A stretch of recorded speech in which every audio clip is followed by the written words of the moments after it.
रामचंद्र बजरंगबली। श्री संत गोस्वामी तुलसीदास महाराज की। शांति ब्रह्म भगवान बाबा परम पूज्य भीम सिंह महाराज, परम पूज्य भक्तराज सब संतन की।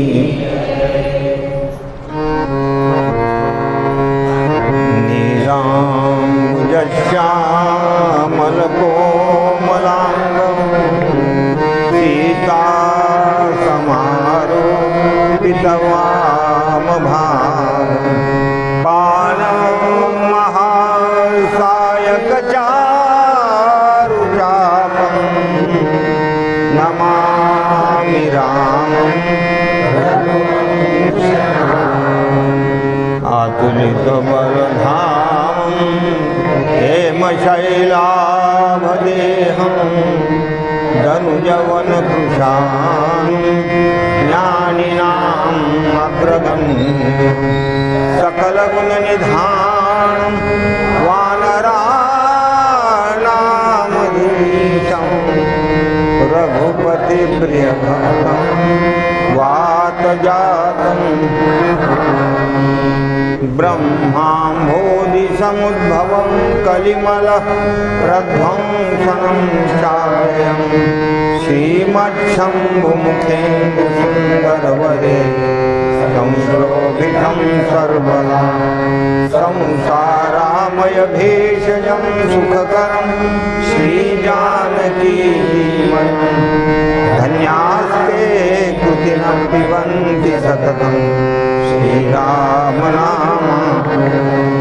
पुण्यं पापहरं सदा शिवकरं विज्ञानभक्तिप्रदं मायामोहमलापहं सुविमलं प्रेमाम्बुपूरं शुभं। श्रीमद्रामचरितमानसमिदं भक्त्यावगाहन्ति ते संसारपतङ्गघोरकिरणैः दह्यन्ति नो मानवान्। भक्ति भक्त भगवंत गुरु चतुर्नाम वपुए इनके पगवंदन के नासेवी।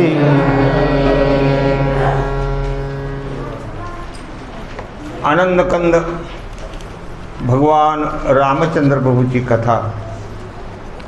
भगवत साक्षात्कारी असलेले संत गोस्वामी तुलसीदासजी याचे आवत प्राणीमात्रांच्या उद्धाराकरता ऐहिक जीवन आनंदाचं व्हावं, पारत्रिक जीवन आनंदाचं व्हावं या तळमळीनं तुम्हाला आम्हाला ही कथा सांगताय। आज फार महत्त्वाचा दिवस आहे, 15 ऑगस्ट स्वातंत्र्य दिन।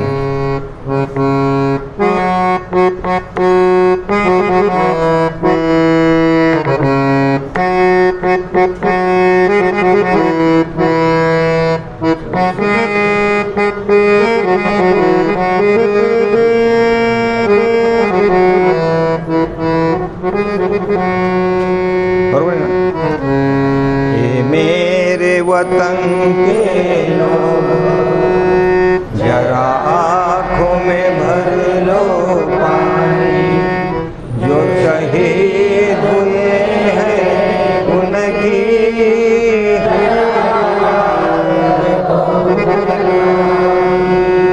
फार महत्त्वाचा दिवस आहे। भारताला स्वातंत्र्य प्राप्त झालेले 1947ला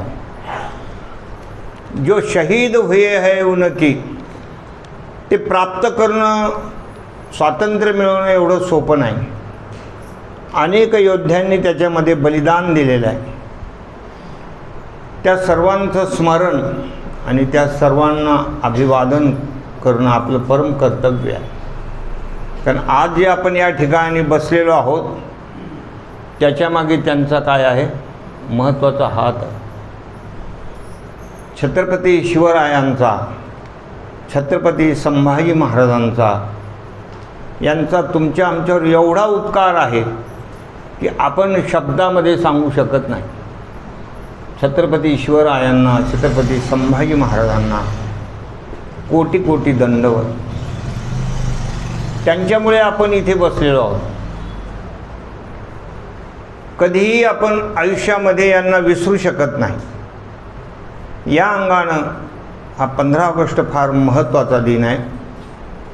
समजून घ्या, तुमची आमची ही एक दिवाळीच आहे,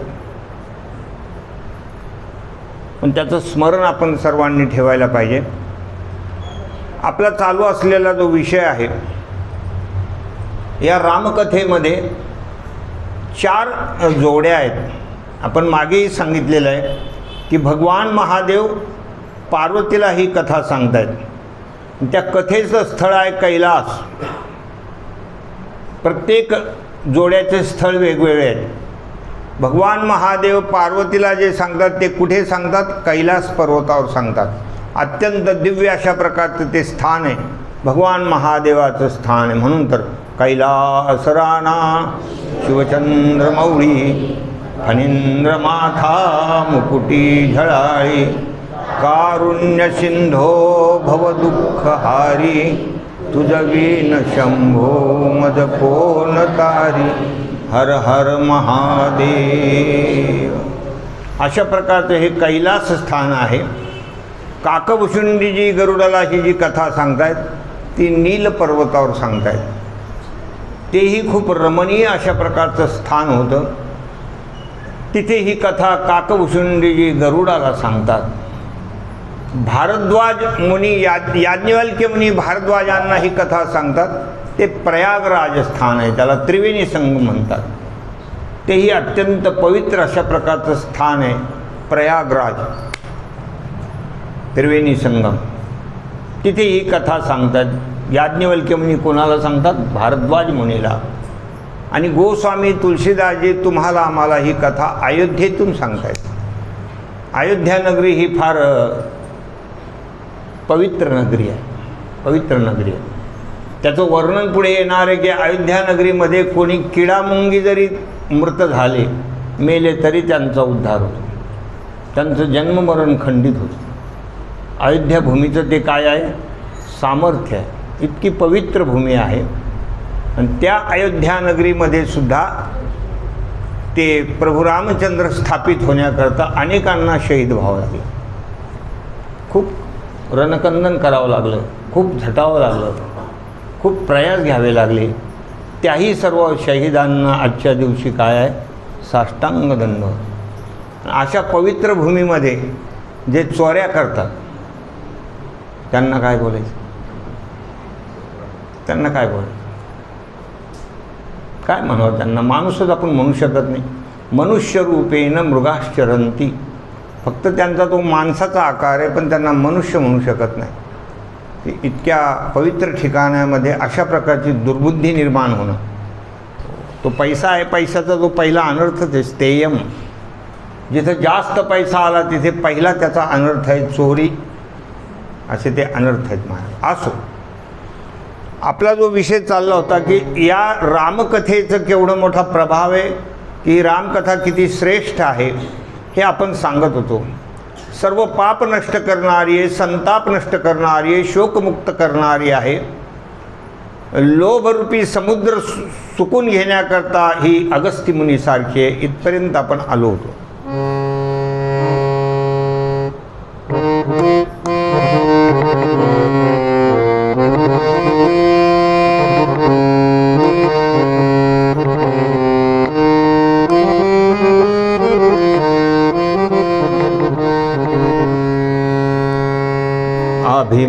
अभिमतदानी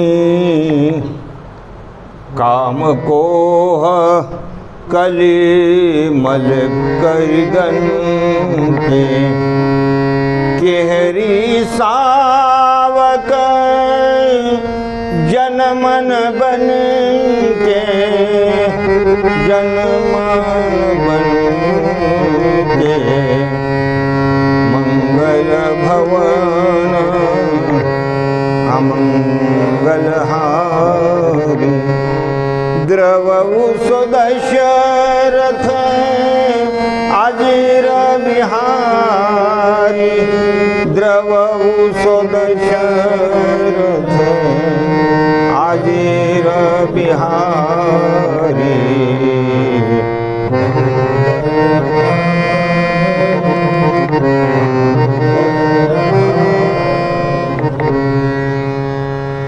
काम कोह कलिमल करिगन के केहरी सावक जन मन बनके। हा काम, क्रोध आणि कलीचे दोष हे सगळे हत्तीच्या झुंडासारखं आहे. हत्ती किती बलवान आहे, खूप बलवान प्राणी हत्ती. मोठे मोठे झाडसुद्धा असं सोंडेतून तो तोडून टाकतो, उपटून टाकतो. त्याची शरीरयष्टी, त्याच्यातली शक्ती. तसे हे काम, क्रोध आणि कलियुगामधले असलेले हे सगळे दोष, हे सगळे हत्ती इतके काय आहेत, बलवान आहेत. पण केहरी सावक जन मन बनके, हे आपलं मनरूपी जे वन आहेत, या वनामध्ये हे सगळे सावध फिरतात. सावध आणि वेढिले. त्या गवळणीमध्ये कान्हैया रे जगजेठी देई भेटी एक वेळा काय मोकलिले वनी सावध आणि वेढिले. हे सगळे सावध आहेत आणि आपल्याला अधःपतनाला नेणारे आहेत. काम, क्रोध हे सगळे दोष, हे सगळे हत्तीसारखे प्रचंड शक्तिमान आहेत. पण रामकथा आहे जी ती केहरी सावक, म्हणजे सिंहाच्या बछड्यासारखी. सिंह तर सोडून द्या, सिंहाच्या बछड्याचा सुद्धा एवढा पावर असतो की हत्ती थरथर कापतात, हत्तीत कापतात. त्यांच्या अंगात बल आहे, पण ह्या सिंह जो आहे तो झडप घालून त्यांच्या एकदम डोक्यावरच चढतो. त्यांच्या इथं काय असतं मस्तकावर, गंडस्थळ वगैरे जे असतं, तन मारून किंवा ज्या पंजाने मारून त्यांना खतम करून टाकतो. जरी तो मोठा असला तरी, कितीही शक्तिमान असू द्या, पण सिंहाच्या बछड्यापुढं त्याचं काही चालत नाही. केहरी सावक. तसं रामकथा कशी आहे, सिंहासारखी आहे. आणि हे किती तुम्ही बलवान असू द्या, काम, क्रोध यांनी चांगल्या चांगल्याला चारीमुंडी केलेले आहे. कामाजी कोतवालीने नागविले बहुताशी, हरिहराची अब्रू घेतो भय नारी त्याशी. जमदग्नी दुर्वास नाडिले महामहाऋषी, क्रोधाजी फौजदार तो हा मिळाला त्याशी. जुहार मायबाप जुहार, महार मी कायापुरीचा. इतके जरी बलवान असले, इतके जरी माणसाला घातक असले, तरीसुद्धा रामकथा जे श्रवण करतात, ते रामकथा म्हणजे सिंहासारखी आहे. ती त्यांना खतम करून टाकते, त्याचं बल खतम होऊन जातं. असं या ठिकाणी रामकथेचं महत्त्व आहे.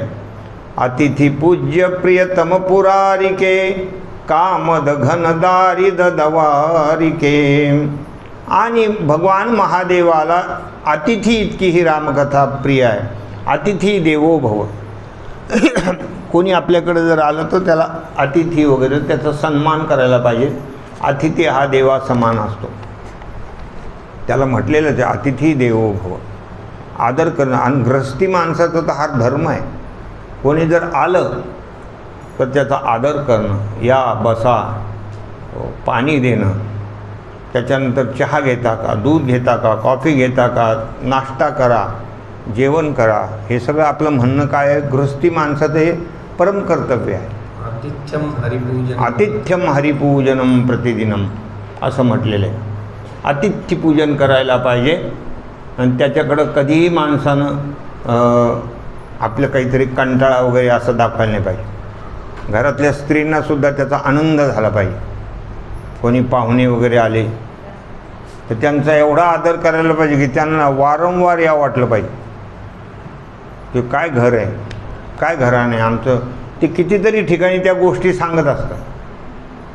जर एखाद्याच्या घरी आपला सन्मान झाला तर ते 10 ठिकाणी सांगतात, आम्ही गेलो, काय माणसं आहेत भाऊ, काय आमचा सन्मान केला, आहे की नाही, असं ते आहे.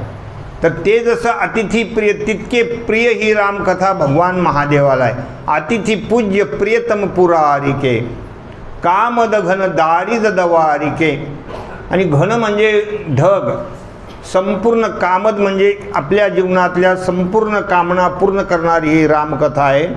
आणि दरिद्रता नष्ट करणारी आहे ही रामकथा.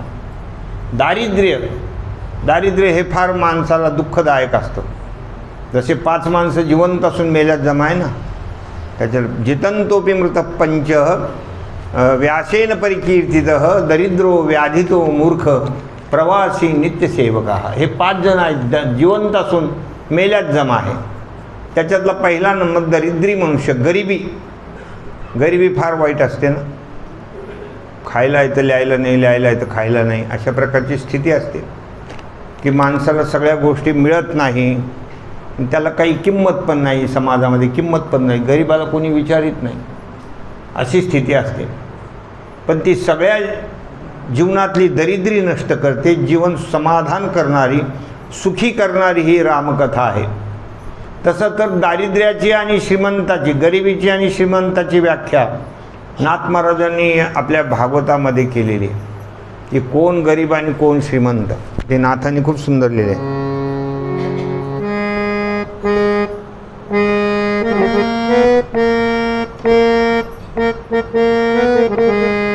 असो निंद्राची संपत्ती तृप्ती नाही जयाचे चित्ती, ते अतिशय दरिद्री होती विटंबिजेती संसार.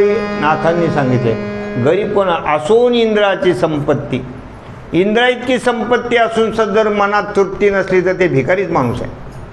असोन इंद्राची संपत्ती तृप्ती नाही जयाचे चित्ती, ते अखंडित दरिद्र होती. ते गरिबीच माणसं आहेत, ते किती मोठे असू द्या. काही श्रीमंत लोक आहेत, काही समाजातल्या गप्पा आपल्याला ऐकायला मिळतात. तिथं मुलगी द्यायची होती पण तिलाही मोठी पार्टी आहे, हो आपल्याला कमीत कमी 25 लाख तरी हुंडा द्यावा लागेल. अरे 25 लाख द्यावा लागेल तर ती मोठी पार्टी कशाची आहे? मोठी पार्टी नाही, ती भिकारी पार्टी आहे. पुन्हा लग्न झाल्यावर मी ते काही असे चालूच राहतात, तिकडून हे आण इकडून हे आण. कशाचे आले श्रीमंत? हे बोलणंच समाजातलं चुकीचं आहे. जो मनुष्य म्हणत असेल की माझ्याकडं काहीच कमी नाही, मला तुमचं काहीच नको, तो खरा श्रीमंत आहे. हे कशाची आली श्रीमंती? ऐका किंचनाची गोठी नाही मठमठिका पर्णकुटी, पाचा पालव्या मोकळ्या गाठी त्याशी भेटी निज सुख माझे. ज्याला काहीच नाही, कुठली उपाधी नाही, परंतु खऱ्या अर्थानं तो सुखी आहे. जवळ काहीच नाही, जवळी नाही फुटकी कवडी तरी तर सुखी आहे, तो खरा श्रीमंत आहे. त्याला श्रीमंत म्हणा. बाकी हे सगळे गरीबच आहेत. तरी परंतु या ठिकाणी म्हणतात जर एखाद्याकडं गरिबी असली तर ती गरिबीसुद्धा रामकथेने जाते. मंत्र महामनी विषय ब्यालके मेटत कठीण कुअंक भालके. या ठिकाणी ही रामकथा म्हणजे एक प्रकारचा मंत्र आहे. विषय व्यालके, विषय व्याळे मिठी दिधलिया नुठी ताठी, ते तुझी गुरुकृपा दृष्टी निर्विष होय. हे 12व्या अध्यायामध्ये सुरुवातीला आलेली ओवी आहे नमनाच्या प्रसंगामध्ये. तर विषय व्याळ म्हणजे विषयरूपी साप, पंचविषयरूपी साप हा सगळ्यांना चावलेला आहे. आपण विषयाचे भोग जास्त घेण्यामध्ये मग्न आहोत. तर हे विषयरूपी साप ज्यांना चावलेला आहे तो ते विष उतरण्यासाठी हे रामकथा म्हणजे मंत्रासारखी आहे. आणि महामणी आहे. विष, काही मणी असतात, त्या मण्यानं सुद्धा विष उतरतं. असे काही मणी आहेत, ते सुद्धा विष उतरतात. आपल्याला काही गोष्टी माहिती नसतात. विष उतरणं, सापाचे विष उतरण्याचे काही मणी पण आहेत. काही विंचू चावला तर ते विष उतरण्याकरता काही युक्ती वगैरे असते त्याची. काही मणी आहेत, काही वस्तू असतात जगामध्ये.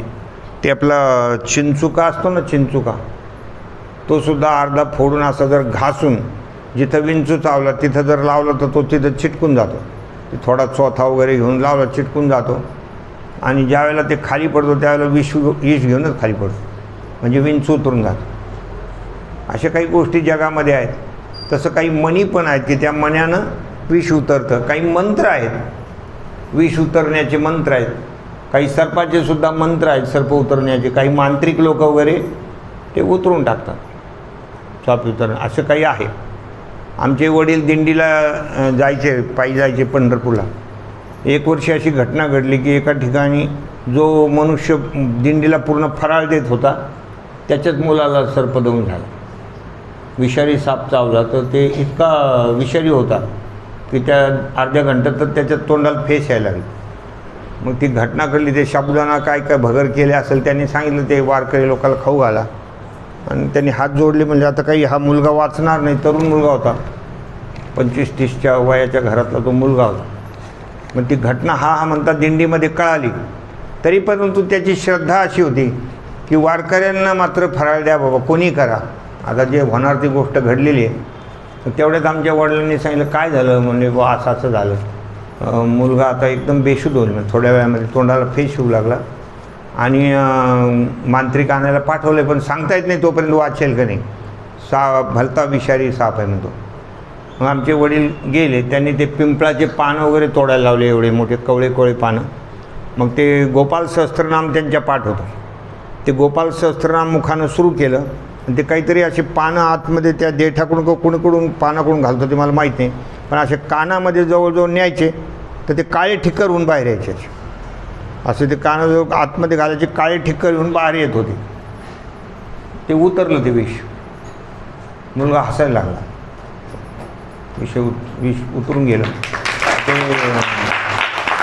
मुलगा म्हणतो मला आता काहीच त्रास नाही म्हणे, मी ओके झालं. नंतर आला मांत्रिक. तर ते पूर्ण गोपाल सहस्त्रनाम होईपर्यंत ते सगळं विष उतरून गेलं आणि चांगलं झालं. तो शेतकरीसुद्धा हसू लागला, त्याला आनंद झाला. खूप आनंदानं तो आम्हाला ते सगळ्यांना फराळ देऊ लागला. पण तेव्हापासून बराच वर्ष आमच्या वडिलांना लोक मांत्रिक म्हणायचे.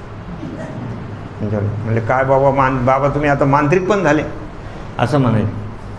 तर ही सामर्थ्य आहे, विष उतरण्याचं सुद्धा सामर्थ्य आहे याच्यामध्ये आहेच. हो. आणि रामायणामध्ये सुंदरकांडमध्ये एक चोपाई आहे ना, गरल सुधारी पुकरही मिताई, गोपद सिंधू आणल शीतलाई. गरल सुद्धा म्हणजे गरल म्हणजे विष सुद्धा अमृतासारखं होईल असं त्याच्यात सुंदरकांडमध्ये वर्णन आहे. विष उतरतच ना त्याच्यानं. तर ही रामकथा इतकी छान आहे की महामंत्र महामनी विषय ब्यालके, मेटत कठीण कुअंक भालके. आता हे भाल म्हणजे कपाळावर लिहिलेल्या ज्या गोष्टी असतात आपल्या नशिबातल्या, त्या कधी टळत नसतात असं म्हणतात.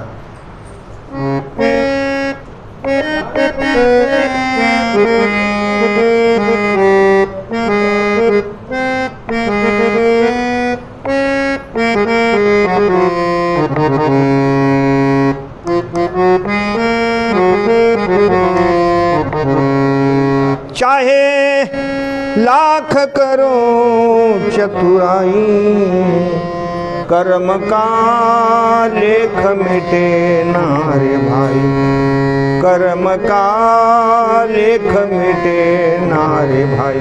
चाहे लाख करो चतुराई, काही करा, कर्माचे जे लेख लिहिलेले असतात ते टळत नाही महाराज, टळत नाही. कर्माचे भोग जे आहेत ते टळत नाही. पण ही रामकथा, भगवंताचं नाम, याचं वर्णन असं केलं, मेटत कठीण कुअंक भालके. आपल्या इथलं लिहिलेलं जे असतं, एखादा वाईट गोष्ट पुढे येणार आहे ती सुद्धा मिटवण्याची शक्ती या रामकथेमध्ये आहे. ते सुद्धा घडतं भगवत प्रसादानं. जसं सुदामा ब्राह्मणाच्या जीवना 7 जन्मापर्यंत दारिद्र्य होतं, असं त्याच्या भाळावर होतं सुदामा ब्राह्मणाचं. पण भगवंताच्या नामस्मरणानं, भगवंताच्या कृपेनं, भगवंतानं ते पुसून टाकलं. आणि काय झालं असं आपण रोजच म्हणतो ना,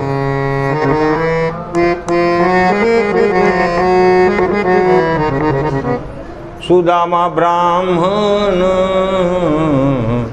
दुःखे दरिद्रे पिढीला. ते मुष्टीपोहे घेऊन या भेटीसाठी गेला, शुद्ध भाव देखून या गाव सोन्याचा दिला गा. म्हणजे कपाळातलं जे काही कुअंक भालके, कुअंक म्हणजे काही आपल्या कपाळावर लिहिले असतं, ते काही आपल्याला दिसत नाही. असं म्हणतात की ते पाचवीच्या दिवशी ती सटी येते आणि ती लिहून जाते. म्हणून तर ती वही पेन वगैरे त्या पाचवीला ठेवायचं. वही पेन दिवा लावते तिला चांगलं दिसावं म्हणून. नेमकं याच्या नशिबात काय असं ते आपल्याकडं परंपरेने चालत आलेलं आहे. ती येते आणि ती लिहून ठेवत असेल, हे पुढं काय करणार आहे, सासूला परत परत बोलणार आहे, असं सगळं लिहून ठेवते. सुदामा ब्राह्मणाचे स्त्री लिहिलं होतं. हां बरोबर, हां असं उलटं करून टाकलं त्या शब्दाला, म्हणजे गरिबीचं एकदम श्रीमंत करून टाकलं. ते असं घडतं, हा त्याचा प्रभाव आहे. तसं तर आपल्या नशिबातल्या गोष्टी कधीच टळत नसतात, कधीच टळत नसतात.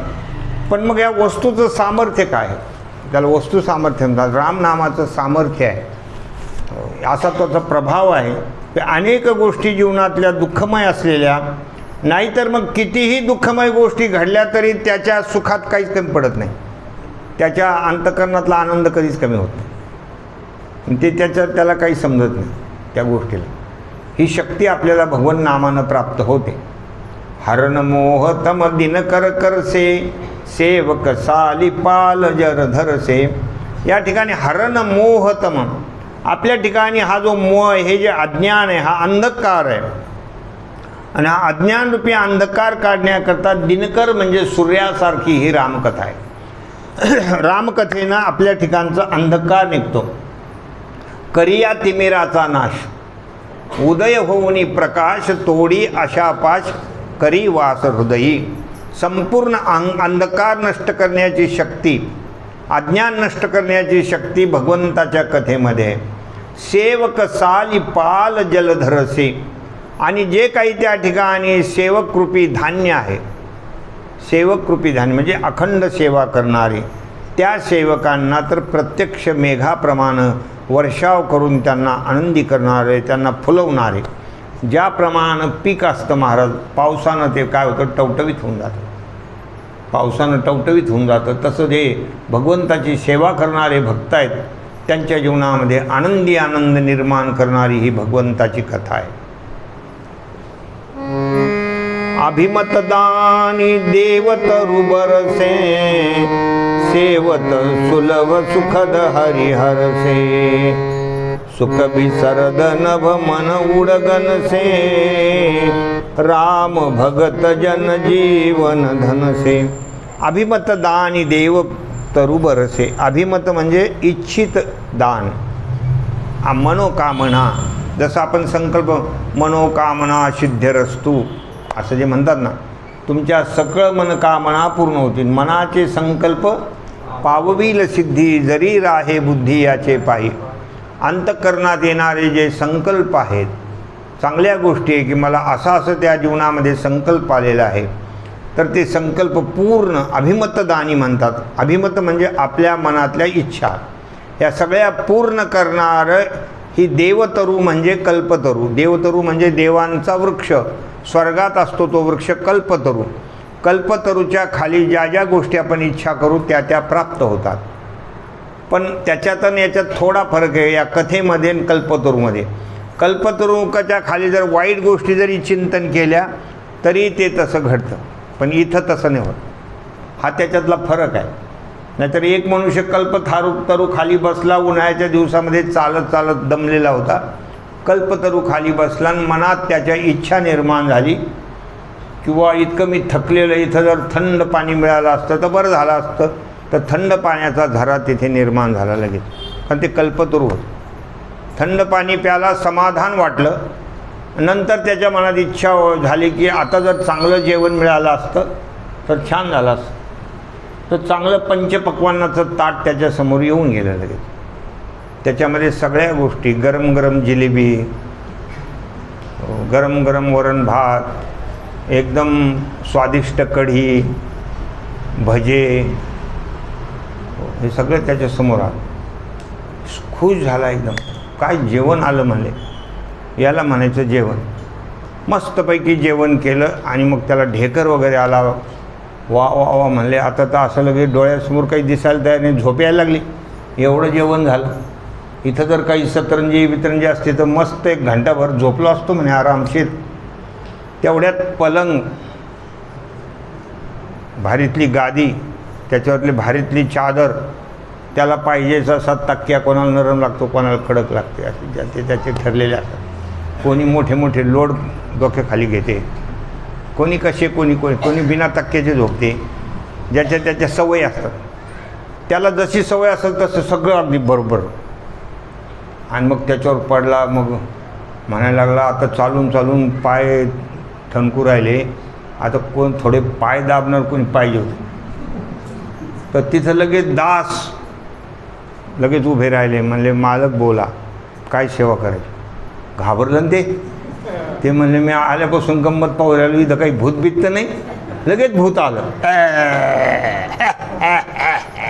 भूत का हसते मला कळत नाही. कधी बी भूताच्या मालिका बघा, ते हसतच राहते. अरे भूत असते ना, आपण हसत नाही. काय म्हणावं माणसाला सांगा तुम्ही. हो, शिका जरा भूताकडून. तर ते भूत आलं आणि ते मग त्याच्या मनात आलं की हे मला खाऊन तर नाही टाकणार, त्याने खाऊन टाकलं. म्हणजे कल्पतरूच्या खाली वाईट घटना पण घडतात, पण ही रामकथारूपी जी कल्पतरू आहे हे तुमचं चांगलंच करणार आहे. तुम्ही मनात वाईट विचार आणला तरी ते विचार काढून तुम्हाला चांगला विचार देणारी ही रामकथा आहे. असं त्याच्यात आणि याच्यात काय फरक आहे. अभिमतदानी म्हणतात त्याला. देवतरू बरसे, देवतरू म्हणजे कल्पतरूसारखी ती आहे. सेवत सुलभ सुखद हरिहरसे. आणि जर तुम्ही या कथेचा आनंद घेतला तर हरिहराच्या सेवेमध्ये जेवढा आपल्याला आनंद होतो, जसं पांडुरंग आहे, पांडुरंगाचा अभिषेक करताना, मंदिर झाडताना, गंध लावताना जो माणसाला आनंद होतो तो संसारामध्ये कधीच नसतो. असं म्हणतात, येथील जे एक घडी तये जोडी पार नाही. किती त्यांचा सासूरवास काहीचा रस त्या हात येते. या पांडुरंगाच्या सेवेमध्ये एक घंटे, आधा घंटा, 15 मिनटं गेले तर तो आनंद वेगळा आहे. तो संसारात नाही, तो संसारात नाही. संसारामध्ये कधी आपलं रडगाणं सुरू होईल काही सांगता येत नाही, पण इथला आनंद फार वेगळा असतो महाराज. म्हणून तर इथे बघा आपल्या पांडुरंगाची सेवा करणारी खूप महिला आहेत.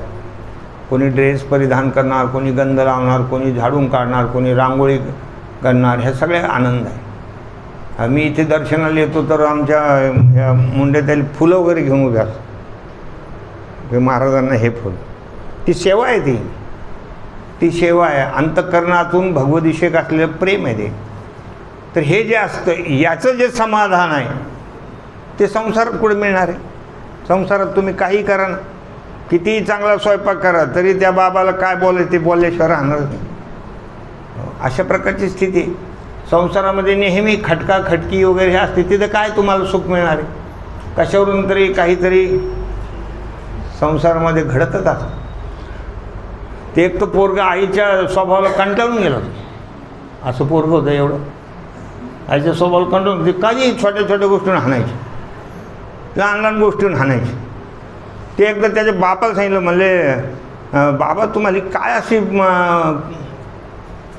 तुम्हाला काय तिच्यात चांगलं दिसलं, म्हणजे तुम्ही कमून तिच्या संग लग्न केलं.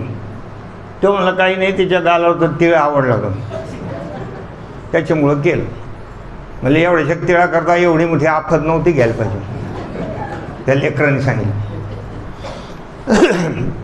त्या बापाला खूप वाईट वाटलं, काही कौतुकही वाटलं. म्हणजे एवढे लेकरं काय बोलू राहिले काही कळत नाही. आजकाल कलियुगाचे पोरं काही पण बोलतात. त्यांनी ती गोष्ट मित्राला सांगितली तर मित्र म्हणला खरं त्यांनी त्याचं ते काय पोरगं काय खोटं बोललं का, तू कमूनच केला असं बरं ते संग लग्न नाही, एवढी भांडकुदळ बायको नाही. म्हणे मला लहानपणापासून मोठे मोठे पल्ले घ्यायला किंवा या ठिकाणी मोठे मोठे आपती घ्यायला फार माझं हे म्हणजे स्वभाव आहे. हो, हे अशा प्रकारे त्यांनी सांगितलं. तर आपलं तात्पर्य असं आहे सांगण्याचं की या ठिकाणी संसारामध्ये जे आहे तेवढं सुख मिळणार नाही. इथे फार सुख आहे, इथे आनंद आहे. म्हणून इथे जे वर्णन केलेलं आहे की सेवत सुलभ सुखद हरिहरसे. भगवान पंढरीनाथाची, विष्णू परमात्म्याची, प्रभू रामचंद्रांची, भगवान गोपालकृष्णांची सेवा करताना किंवा हर म्हणजे भगवान महादेव. आता श्रावण महिना चालू आहे. श्रावण महिन्यामध्ये अधिक महादेवाची सेवा आहे. जिकडे तिकडे मंदिर अगदी फुल आहे, हाऊसफुल आहे. आणि ती सेवा खूप आनंददायी असते. इथे आता आरती वगैरे होते आपल्याकडे इथे जवळ. रात्रीच्या वेळेला किती आनंद येतो. खूप जण येतात तिथे भगवान महादेवाची सेवा. तर अशी ही कथा आहे की इथे इतकं सुख देणारी आहे. ज्याप्रमाणे हरिहराच्या सेवेमध्ये सुख मिळतं. सुखबी सरद नभ गण मन उडगनसे, राम भगत जन जीवन धनसे. या ठिकाणी सुकवित्वरूपी जे शरद ऋतू आहे त्या शरद ऋतूमध्ये नभ म्हणजे आकाश, हे आकाश निरभ्र असतं आणि त्याच्यामध्ये तारांगण असतं, तारांगण असतं सगळीकडे. तर ते तारांगण बघून किती आनंद होतो. ते तारांगण, आता यासुद्धा काही काही महिला टू व्हीलर चालवणाऱ्या त्या आकाशातल्या ताऱ्यासारख्या असतात, त्या आपल्याला दिसतात, त्यांना आपण नाही दिसत. अशा प्रकारे ते हे जे तारांगण आहे, हे तारांगण आनंद देणार आहे. शरद ऋतूमध्ये एकदम निरभ्र वातावरण अशा प्रकारचं. तर सुकबी सरद नभ मन उडगणसे, त्या तारांगणासारखं हे सगळं त्यांना आनंद देणारे. कवित्वाला, मोठ्या मोठ्या कवींना ही रामकथा एवढ्या आनंद देणारी. राम भगत जन जीवन धनसे, आणि रामभक्तांना तर त्यांच्या जीवनातलं हे धनच आहे. पायोजी मैने राम रतन धन पायो, या ठिकाणी त्यांना हे धनच आहे. रामभक्तांना करतात हे रामकथा. सकल सुकृत फल भूरी भोगसे, जगहित निरुपदी साधू लोगसे. सकल सुकृत फल, का आपण जीवनामध्ये अनेक प्रकारचे सुकृत वगैरे करत असतो, चांगले कामं करत असतो. जे काही जीवन असतं माणसाचं, आता समजा ज्याची संगतच वाईट आहे त्याचं द्या सोडून, पण चांगले माणसं जेवढं घडेल तेवढं चांगलं काम करत असतात. कधी अन्नदान करतात, एखादा गोदान करतो, एखादा भूदान करतो, कुठे कुठे एखादं धर्मकार्य असलं तर तिथे जाऊन काय देत असतो, गोरगरिबांचं लग्न करून देणं, असे अनेक कामं करत असतात. कुठं मंदिर बांधकाम आहे तिथे पैसे देतात. जे शक्तीनुसार सगळे लोक चांगले कामं करत असतात. आणि हे चांगले कामं जे करतात ना, तर त्यांचे ते सुकृत जमा होतं. असं तसं अनंत जन्माचं काही सुकृत असतं, पण ते सगळं सुकृताचं फल या ठिकाणी सकल सुकृत फल भूरी भोग के, म्हणजे सगळ्या सुकृताचं फलाचा जो भोग आहे तो कोणता भोगावून असणार बघा तुम्ही. म्हणजे रामकथा, आपल्याला त्याच्याविषयी प्रेम निर्माण झालं. रामकथा ही सगळ्या सुकृताचं फल आहे. अशा प्रकारे बहुता सुकृताची जोडी, बहुता सुकृताची जोडी, म्हणून विठ्ठली आवडी, म्हणून विठ्ठली आवडी. तो हा विठ्ठल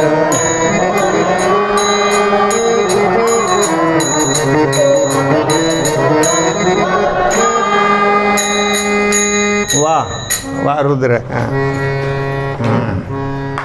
बहुता सुकृताची जोडी, म्हणून विठ्ठली आवडी.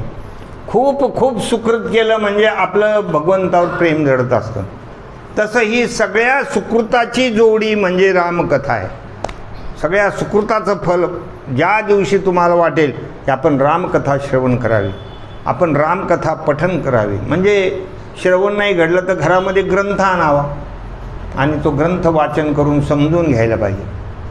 नुसतं पारायण करण्यामध्ये एवढं प्रबोध होत नाही, एवढं ज्ञान होत नाही. अनेक ग्रंथाचे पारायण करणारे लोक खूप असतात, वाचत राहतात. नाही ते 7 दिवसात करायलाच पाहिजे भाऊ, ते झालंच पाहिजे असं काही कंपल्सरी थोडंच आहे. मोठा उत्सव असला त्याच्यामध्ये सामुदायिक पारायणाचं असतं, लिमिट असतं, 7 दिवसात करावं लागतं. पण तुम्हाला घरात कोणी सांगितलं 7 दिवसात कर म्हणून, तर समजून घ्या ना त्याला व्यवस्थित, त्या ग्रंथाला समजून घ्यायचं. त्या अर्थाविन पोथी वाचून काय, अर्थ समजावून घेतलं तर अजून आनंद निर्माण होतो. कोणताही ग्रंथ असू द्या, ग्रंथामध्ये कुठल्या प्रकारचे भेद नसतात. काही काही अज्ञानी लोक करत असतात भेद. हा ग्रंथ असा आणि तो ग्रंथ कसा आणि तो फार मोठा आहे आणि तो फार लहान, असं काहीच नाही.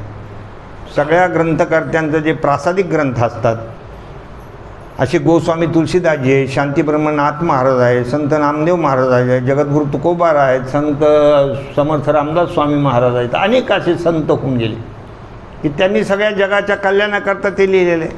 ते सगळे ग्रंथच आहे, सगळे ग्रंथ आहे, सगळे कल्याणाचेच ग्रंथ आहे. मग जो काही तुम्हाला वाटेल, एखाद्या कोणीतरी सामान्य माणसाने काही लिहिलं असेल तर ते तेवढं प्रासादिक नसतं. पण हे जे संत आहेत हे भगवत साक्षात्कारी संत आहे, ज्यांना भगवंतानं दर्शन दिलेलं आहे आणि भगवंताच्या कृपेने हे सगळं केलेला ग्रंथ आहे. हे रामचरित मानस ग्रंथ आहे, भगवान महादेवाने स्वतः प्रेरित करून हे केलेलं आहे. भगवान महादेव जे हा ग्रंथ सामान्य नाही आहे. ही जी रामकथा आहे ही अगोदर भगवान महादेवाच्या अंतःकरणामध्ये प्रविष्ट झालेली आहे. कितीतरी काळ अंतःकरणामध्ये होती. नंतर त्यांनी ती पार्वती मातेला सांगितलेली, बहुरी कृपा करी उमई सुनावा असं म्हटलेलं आहे. नंतर त्यांनी लोमस ऋषींना सांगितले, लोमस ऋषींनी काकभुषुंडीला सांगितलं ती रामकथा. अशी गोष्ट आहे. काकभुषुंडीने याज्ञवल्क्याला सांगितली, याज्ञवल्क्यांनी भारद्वाज मुनीला सांगितली. अशा ह्या सगळ्या गोष्टी आहेत. हे सगळं दिव्य प्रसाद आहे हा. तर अशा प्रकारचं हे जे आहे, ही कथा सगळ्या सुकृताचं फल आहे. जे काही आपल्या जीवनामध्ये चांगल्या गोष्टी घडत आणि करत राहायचं माणसाने, जेवढं घडेल तेवढं चांगल्या गोष्टी करत राहिलं, चांगलं बोलायचं, चांगलं काम करायचं, सगळ्यांना आनंद होईल असं जीवन जर जगलो तर ते सुकृत जमा होतं आणि त्या सुकृताचं फल कधी ना कधी मिळाल्याशिवाय राहत नाही. जगहित निरुपदी साधू लोकसे, आणि संपूर्ण जगाचं कल्याण करण्यासाठी ही संत महात्म्यासारखी कथा आहे. जसे साधू पुरुष, साधू लोक म्हणजे जे त्या ठिकाणी सगळ्यांना आनंद देण्याकरता जिथे अवताराला आलेले असतात, येथे उपकारासाठी आले घरजा वैकुंठी. संत लोक जे आहेत, कुठल्याही यातीतला संत असू द्या, ते समाजाला कल्याण करणारे असतात, सगळ्याचं कल्याण करणारे असतात. आता भगवान बाबा आहेत, ते काही फक्त वंजारी समाजासाठी थोडंच आहे की नाही बाबा. भगवान बाबांनी दुसऱ्या कोणत्याच माणसाला काही सांगितलं नाही. ते आधी विचारायचे की तू कोण आहे आधी सांग. वंजारी असलं तिथं बैस, नाही तर बसणो. असं कधी घडलं का? भगवान बाबांचं हे सगळ्यांसाठी जीवन आहे. यारे यारे लहान थोर, याती भलती नारीनं, कोणी या. संतांचं जीवन असतं ते काही एकासाठी नसतं, सगळ्यांसाठी असतं त्यांचं जीवन. ते सर्वोपकारका हा जगाच्या कल्याणा संतांच्या विभूती. हां, सगळ्यांच्यासाठी ते जीवन असतं. असं ते संत जीवन आहे. इथे सांगितलं की ही रामकथा आहे. जग इथं निरुपदी साधू लोकसे, संत जसं जगाचं कल्याण करतात त्याचप्रमाणे ही रामकथा अखिल विश्वाचं कल्याण करणारी ही कथा आहे.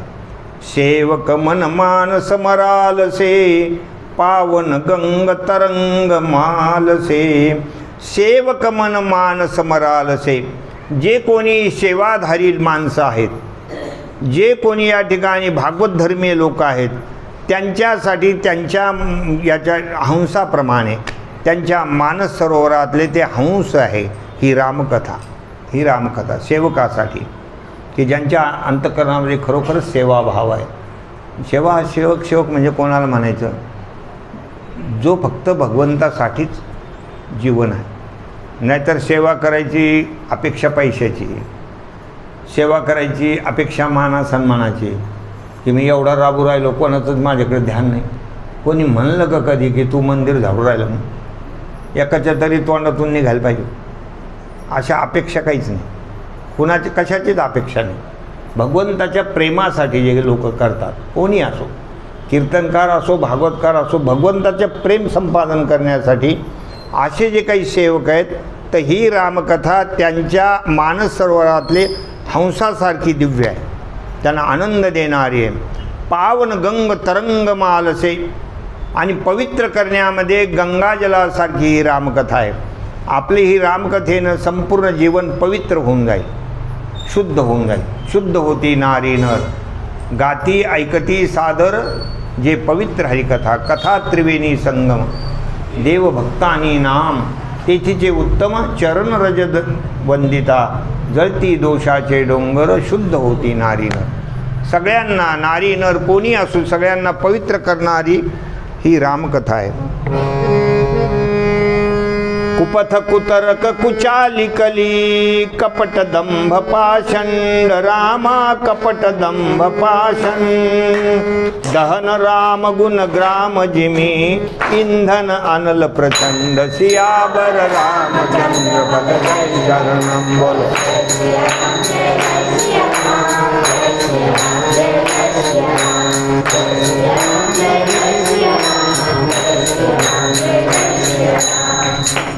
कुपथ कुतरक कुचाली कली कपट दंभ पाषण. ह्या कलियुगामध्ये इतक्या गोष्टी तुम्हाला निदर्शनाला येतील. असे लोक आहेत की कुपथ म्हणजे वाममार्गानं जीवन जगणारे, शास्त्राच्या निषिद्ध गोष्टी करणारे. शास्त्राने तुम्हाला सांगितलेलं की मांसाहार करू नका, तुम्हाला कितीतरी लोक मांसाहार करताना दिसतील. शास्त्र म्हणतं तुम्ही मद्यपान करू नका, दारू गांजा मत पिओ यारो, अकल गुंग होती है, अपने पल्लों का पैसा जाकर मुंह में मट्टी गिरती है. काय त्याच्यामध्ये तुम्हाला समाधान मिळतं? तुमचं सगळं त्या ठिकाणी इज्जत जाते त्याच्यामध्ये. चांगली गोष्ट नाही, कोणी चांगल्या रीतीनं तुमच्याकडं बघत नाही. पण असं कुपथ वाईट मार्गानं वागणारे लोक या कलियुगामध्ये तुम्हाला दिसतील. कुपथ आणि कुतर्क करतील. कधी एखाद्या वेळेला कथेलाही आले, कीर्तनालाही आले, तर ते काहीतरी कुतर्क केल्याशिवाय राहणार नाही. हा कुंभकर्ण 6 महिने झोपत होता आणि तो कुठंच झोपत असेल, त्याला काही कुठला डिस्टर्बच होत नव्हता का, आणि 6 महिने त्याला भूक लागत नव्हती का, एवढी कुठं झोप येत असते का, असे कुतर्क करणारे खूप लोक असतात. रावणाला म्हणते 10 तोंड होते, तो एका अंगावर कसा झोपत असेल, जसं काही याच्याकडं काहीतरी अर्ज केला आहे किंवा माझं जरा झोपायची अडचण आहे. असे डोक्यामध्ये त्यांच्या जरी ते कधी ऐकायला आले ना, तर कुतर्क जास्त असतात. कुतर्काचा टाका संघ पांडुरंग स्मरावं. कुतर्की लोक जास्त असतात की छोट्या मोठ्या गोष्टीमध्ये ते कुतर्क करत असतात. मला एक जण म्हणला, महाराज तुम्ही कधी हिशोब लावला? म्हणलं कशाचा? नाही, तुम्ही म्हणता रावणाला 80,000 बायका आहे, आणि समजा प्रत्येक बायकोला जर एक दिवस जर ते फिरायला घेऊन गेला, जसं बायका कधी कधी म्हणत असतात ना की राया माझी हौस करावी, असं म्हणत असतात ना. तर जर त्यांनी ठरविलं म्हणजे एका दिवस एका बायकोला घेऊन पुढं बगीचा ज्याच्यात फिरायला जायचं, तर त्याला पूर्ण बायकाला रोज एक बायकोला नेलं तर किती दिवस लागतील? कधी गणित केलं? म्हणलं म्हणे हो आपण कशाला खोलात जावं. मी केलं म्हणे गणित. हो 222 वर्ष लागतील म्हणे एक येडा यायला. तो म्हणला एक येडा यायला 222 वर्ष लागतील. मला आता घरी जाऊन कॅल्क्युलेटरवर करून पाहतो बा, कारण ते 80,000चं गणित आहे, ते काही कमी नाही. पण याच्याशी तुला काय घेणं आहे म्हणलं, ह्या गोष्टीची तुला काय घेणं आहे? तर ह्या सगळ्या कुतर्काच्या गोष्टी की ज्याच्याशी काहीच आपल्याला घेणं नाही. गधड्याच्या अंगावर केस किती आहेत, काय करायचं आपल्याला? काय करायचं सांगा बरं, त्याच्यातून काही घेणं आहे का? हो. तर अशा प्रकारचे जे असतात कुतर्की लोक या कलियुगामध्ये जास्त आहेत. कुचाली म्हणजे वाईट चालीचे वाईट वर्तणूक करणारे लोक आहेत. घरामध्ये सगळं रीतीने वागायचं, चांगलं वागायचं ते सोडून द्यायचं, वाईट चालणूक ज्याला म्हणतात अशा प्रकारचं आहे. कली कपट दंभ पाषंड. या कलियुगामध्ये कपटी लोक खूप आहेत, दांभिक लोक खूप आहेत. आपल्याकडं कमी असतं पण जास्त दाखवायचं. मुलगा बघायला पाहुणे आले तर बापाने त्याला सांगून ठेवलं की पाहुण्याने काही विचारलं तरी वाढून चढून सांगायचं. हे असे दांभिकपणा आहे, वाढून चढून सांगायचं. मग पाहुणे आले, पाहुण्याने विचारलं, म्हणले व शिक्षण कुठपर्यंत झालेलं आहे? तो म्हणला MBBS. आता MBBS म्हणजे त्याला त्याचा अर्थही कळत नव्हता, काहीच कळत नव्हतं. MBBS म्हणला, आणि तो दुसरी पास होता पण लगेच MBBS म्हणा. डॉक्टर म्हणले बाबा काय बघायचं पोर आहे, इतकं शिक्षण झालेलं आहे, डॉक्टर झालेलं आहे, खुश झाले पाहून. असं प्रश्न, शेती किती आहे बा? शेती काय, त्याचा काय मेळ आहे का? म्हणजे असंच 200-400 एकर, फक्त 3 एकर जमीन होती, फक्त 3 एकर. मला 200-400 एकर असं. आणि मग कामाला बरेच गडी लोक असतील म्हणजे 200-400. मग पगार बिगार, मग पगार आम्ही कशाला द्यायचं? माणसं नेमून ठेवलेले, ते त्यांचे पगार बिगार करतात. पाहुणे तसे खुश झाले. वाढून चढून गोष्टी. मग शेवटी बोलता त्या मुलाला थोडा खोकला यायला लागला. तर पाहुणे म्हणे खोकला येऊ राहिला? हो मला TB झाली. म्हणजे वाढून चढून बोलायचे. हे असे काही दांभिक लोक असतात. कोणतीही गोष्ट जास्तच सांगायची. ते कलियुगामध्ये असे दांभिक लोक खूप असतात कमी दांभीपणा. हो, डॉक्टरने सुद्धा काही असे मी पाहिले डॉक्टर असे भाव खायला म्हणजे दांभिकपणा. पेशंट आला, त्याच्याकडे पेशंट येत नव्हता, येऊन बसला तर लगेच फोन काय उचलला, हॅलो हॅलो तुमचा अजून 2 दिवस नंबर नाही लागणार. हो, म्हणजे त्याच्यावर छाप टाकायला त्या पेशंटवर. ते माणूस समोर येऊन बसला आहे खुर्चीवर, हॅलो नाही नाही नाही नाही जमायचंच नाही, तुम्ही याची गडबड करू नका, 2 दिवसानंतर तुम्हाला मी तपासील. आता म्हणून दिलं ना तुम्हाला, अजून बरंच माझ्या मागं ताण आहे. मग ते सगळा फोन खाली ठेवला. त्या माणसाला विचारलं कोणकडे न केलं, काही नाही म्हणले, आमच्याकडं तुमची हे आली म्हणले कंप्लेंट की तुमचा फोन बंद झाला. ते जरा दुरुस्त करायला आलो म्हणे, ते द्या इकडे द्या म्हणते. म्हणजे याला काय म्हणायचं, दांभिकपणा. दांभिकपणा असे लोक खूप आहेत. पाखंडी लोक आहेत, पाखंडी आहे, कर्मपाखंडी, भक्तपाखंडी, ज्ञानपाखंडी, खूप मोठे लोक आहेत. पण हे सगळे लोक दहन राम गुणग्राम जिमी इंधन आणल प्रचंड. या ठिकाणी रामगुणग्राम, भगवंताचे गुणानुवाद जे गातील, रामकथा जे गातील, ते हे सगळे दोष ज्याप्रमाणे इंधनाला अग्नी भस्म करून टाकतात.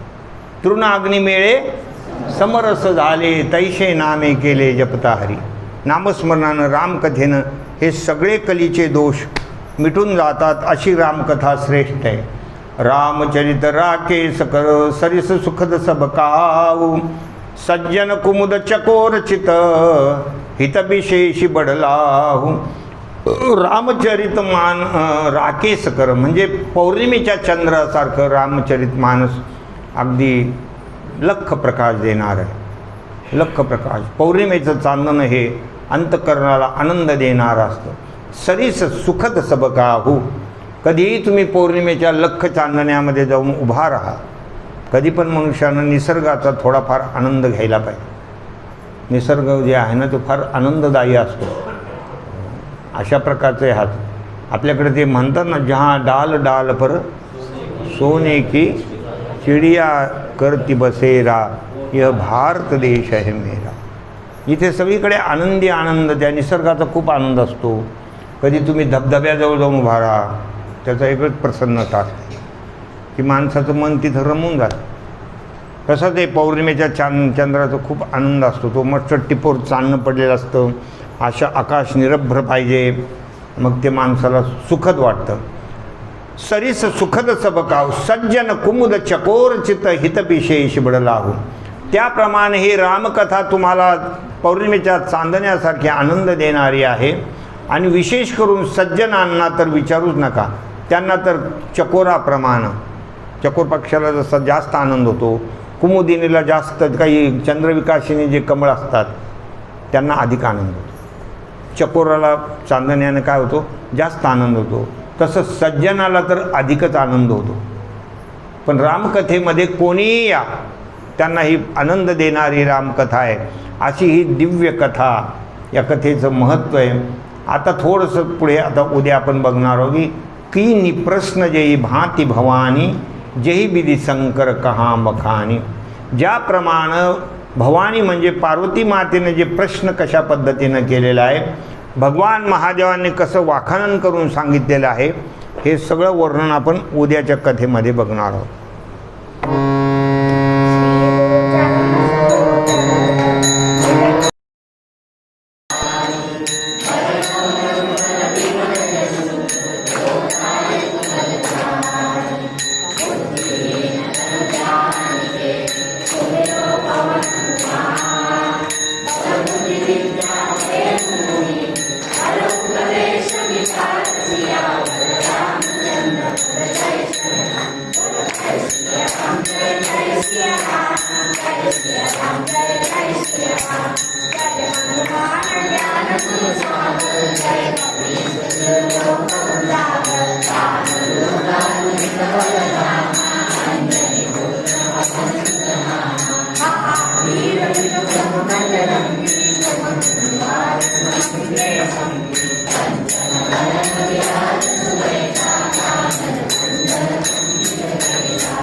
Thank you.